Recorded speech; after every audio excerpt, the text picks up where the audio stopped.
Good morning once again. This is Robert, And Suzanne. and we're Clarity, and you're listening to Clarity's Process Podcast. And this is, let's see, Thursday, June the 6th, I think, 2025. And once again, we're down here at the boardwalk. We've gotten up nice and early.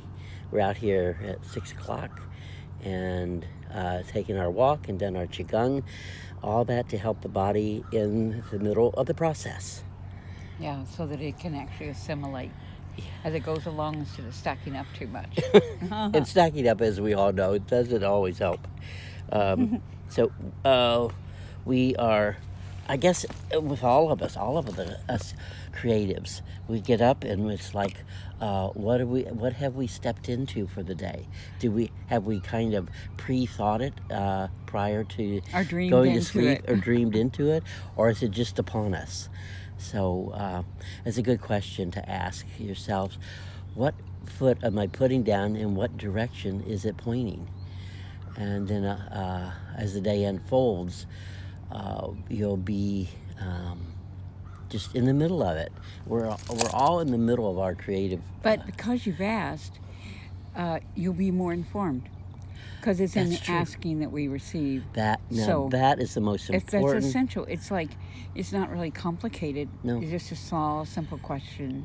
And then then your whole day is open to receive all the answers to that. And that You're is not the in the dark as much. kernel. That is the gem, the jewel of this day, this podcast is And you ask also the question. remember yourself as a creative. Instead Yes. of just a person that's just being boxed around by the world, you remember that you have your place here in the world as a creative. And it is so needed. So you handle things differently as a creative.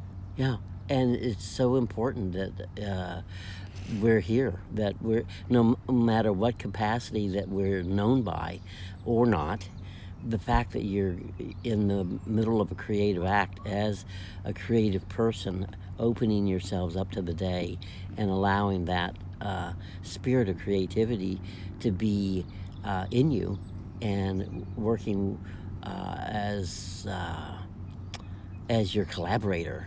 When you begin to witness yourself. Yes. Oh, isn't that? That's one thing I've noticed that I've done all my life, even as a little kid, was I was always kind of self-aware in the sense that I knew that I was doing stuff, but I was aware of myself doing stuff, playing, whether it was playing or drawing or creating. It wasn't just I was doing it. I was so immersed, but I still was somehow, it's like being the participant and the observer, which I've really been more aware of being an adult, and us painting together and creating the different media that we do. It's always that aspect. It's one of the most godlike things that we can do. Ooh, I love that. We think of the divine as the creator. So when we begin entering creativity, we are emulating the divine. And in that, we pull a lot of very heart energy to ourselves. And I remember that when I first met you, one of the funniest and most remarkable things you said to me, that you shared with me, was the day that you realized you were sitting down on the steps somewhere. Can you tell us where you realized? The one. When I was reading the comic book and I crossed my leg. That story. Is that the one you're talking about? Where No, my it's leg when you went asleep? realized that you were God. Oh. That was actually. I had kind of I'd gone to college as my first year, and feeling kind of homesick, I guess, or something, or kind of a lost ball in the weeds, and I remember deciding to pray. So I put my hands together, and I really didn't do that, but this night I did, and I kind of said this prayer out loud, and all of a sudden I just started laughing because I heard myself. I said, "It's me. I'm praying to myself. I hear myself out loud." And it was such a moment of revelation, in the sense that whatever the divine is that someone has, of a sense of divine, if the divine created you, then the divine only creates the divine. It doesn't create something negative. So you're just so part of that. And I realized that I was part of it. I wasn't outside I of think something. that's I think that's And I the think I was most. like 19. What I love about you the most What? is that Oh, I never see you outside of that, oh, and thank you. you have such a you're not awkward in it. You just have such a beautiful way of being, and uh, I just I think that was the biggest thing I fell in love with Oh, thank you, sweetie. is you, And and I, it's remained all these years. thank you. I think part of it, this part of it, more personal part of the process journey, is that my mother died in childbirth, and that's something that, as the newborn, you're very aware of at a You were cellular, a blue baby, yeah, at a right? cellular level. But I think my entire life, my creativity is to support the feminine, because in this world there's so much of the masculine driven patriarchal kind of world. It's changing. It's a slow process, and we're in the middle of that process. But it is starting to shift so that more of the feminine voice is there. But we need the deeply nurturing feminine, not the feminine that tries to be out in the male world and has to out male the male just to be there, which has been part of the process. But even that is beginning to shift. So I think the reason we're having this podcast is with the process, but there are all kinds of layers of personal processes that you bring to your creative process, and that's one of them. Well, I think we have a interesting similar mother story, and I think it's part of the reason that we're. The way we are, Uh-huh. yeah. It is. It's like your mother died in childbirth, Mm-hmm. and you were a blue baby, and my mother's life was threatened. And Yes. when she was carrying me, when she was 6 months pregnant, she had a tumor growing right alongside of the baby, and so they had to do surgery with me still in Whoa, utero, so risky and back then. and I made it, and she made it, and so our lives were both threatened Yes, they were. in utero, Yeah. and I don't know. I think it's part of Our cellular memory and our makeup and and our why we're intensity. our intensity and our determination. We do have an endurance factor within us that just is part of, it's Well, we made it for more a about reason. and the personal journey and the process of creativity is such an inner one.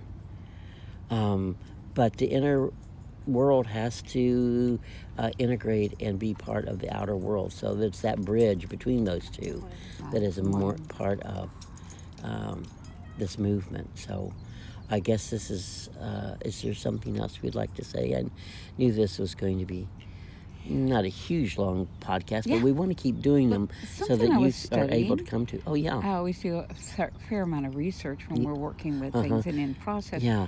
And I never really ever read anything about Jacqueline Kennedy. Mm-hmm. And there was this whole section that I ran into.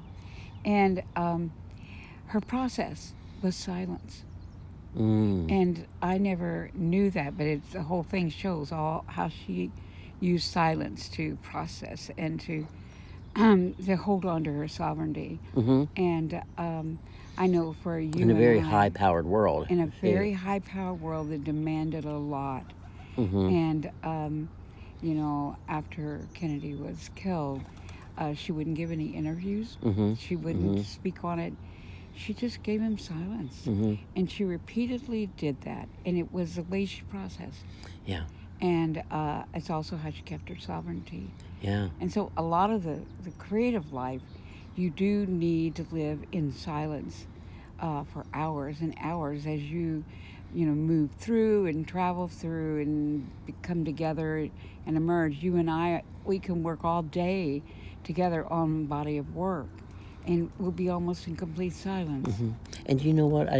There's an inner song to that, because I know I don't talk a lot, but I realize that a lot of times when I'm just kind of it's almost like abstractly thinking or just quietly thinking. Mm-hmm. Underneath all that, if I really listen close, there's a hum.